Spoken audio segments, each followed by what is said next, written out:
Hi, I'm Jonas from Whole Body Chiro. In this video, we'll run through some exercises that you can use to improve your strength and coordination. So if you find that your eye-hand coordination isn't that great, your balance is a bit off, your sport performance isn't as good as you want to be, then obviously it can be lots of causes of that, but one of them is if you have a retained primitive reflex called the ATNR, the Asymmetric Tonic Neck Reflex.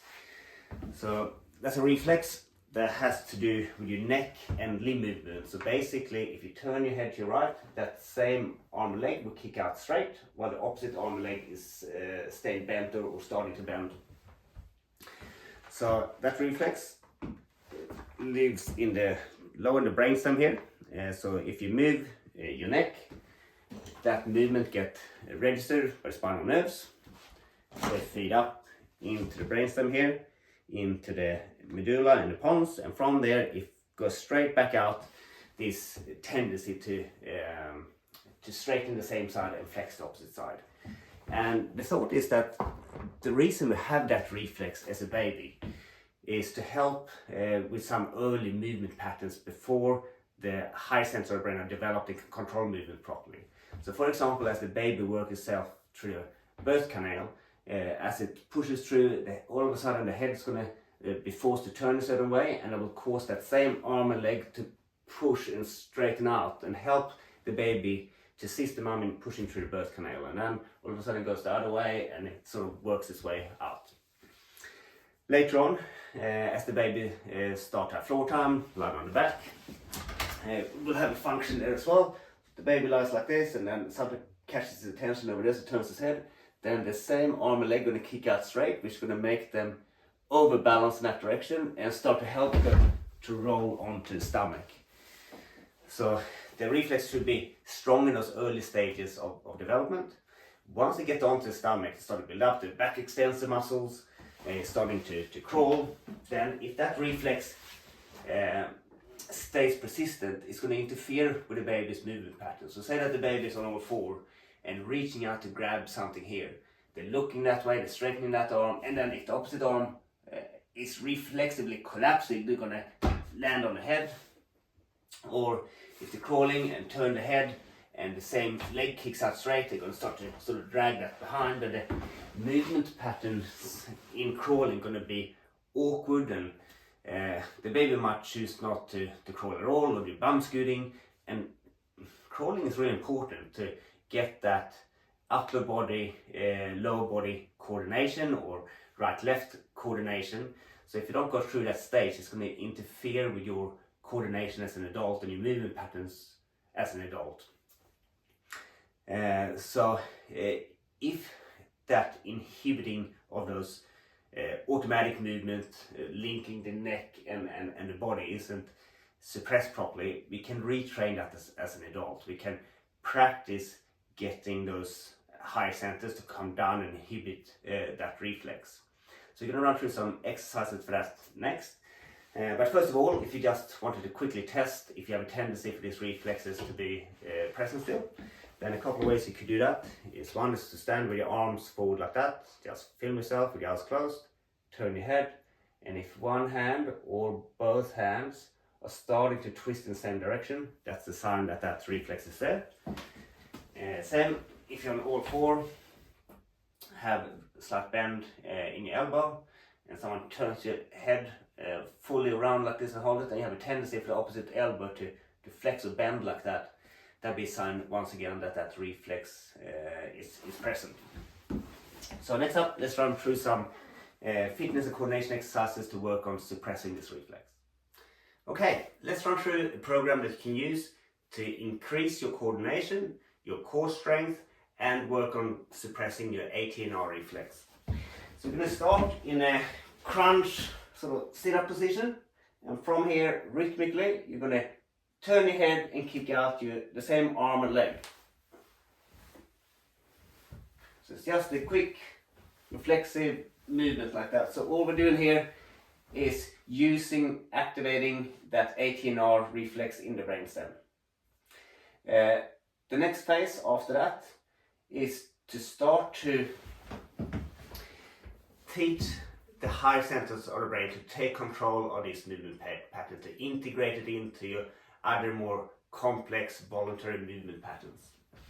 So to do that, we're going to slow it down to start to modulate it. We're going to time it with breathing, time it with external sounds, refine where we put the hand in different positions, just to start to modulate and interfere with that automatic pattern and train the higher centers of the brain to take over that movement pattern and take charge of it instead.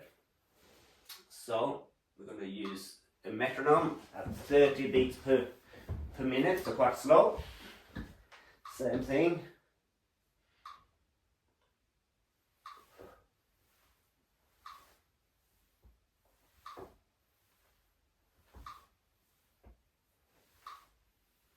Can work with breathing.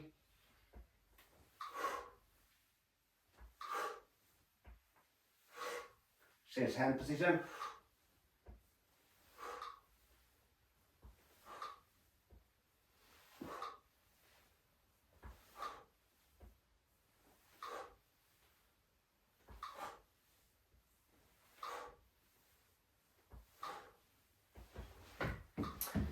Alright.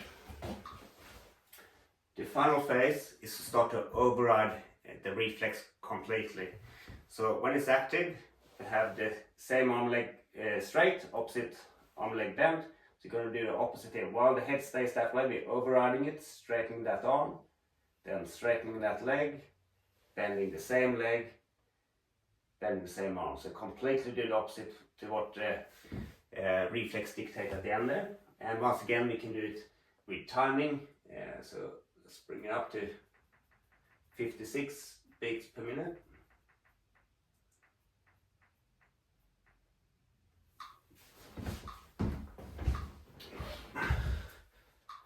Starting active here.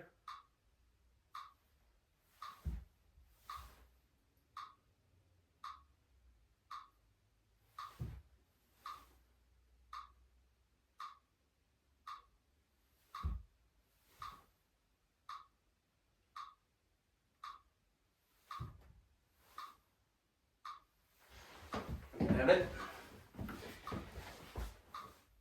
So that was facing up, working on your core strength. You can do the same thing working on back extension with a Superman. So be the same steps. Starting with that reflexive movement pattern. So work on extension, arm and legs off the ground, turn the head, and same arm and leg kicks out straight. Just reflexive, crudely, rhythmically. Phase 2, slow it down.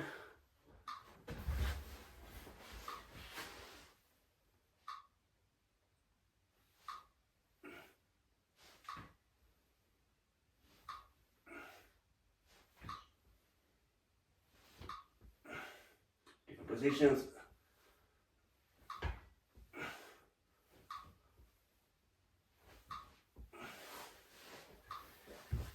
And the final phase is overriding the movement pattern. 56 beats per minute.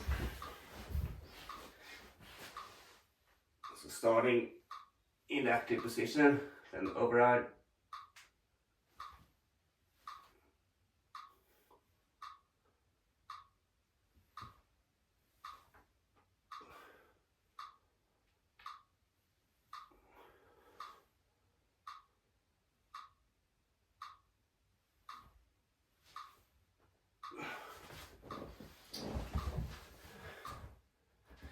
Alright,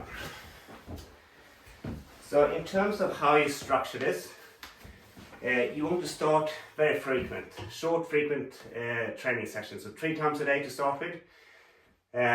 You can start with just activating a reflex for most of that time in the beginning, so say for week 1 to 2, 60% of the time is just mimicking the reflex. Then 20% you start to coordinate and control it, and then last 20% you're overriding it. Then from week 3 to 5 you do equal amount of time of each, so say 33% per each phase, and then from week 5 to 7 you do the reverse to what you started with, so 20% on phase 1, 20% phase 2, 60% phase 3, and then after week 7 you do the full on the overriding the movement pattern phase of phase 3. But I put it in the notes, and try it out. Good luck to build that strength in your core, at the front, at the back, and getting on top of your ATNR reflex. Try it out and good luck.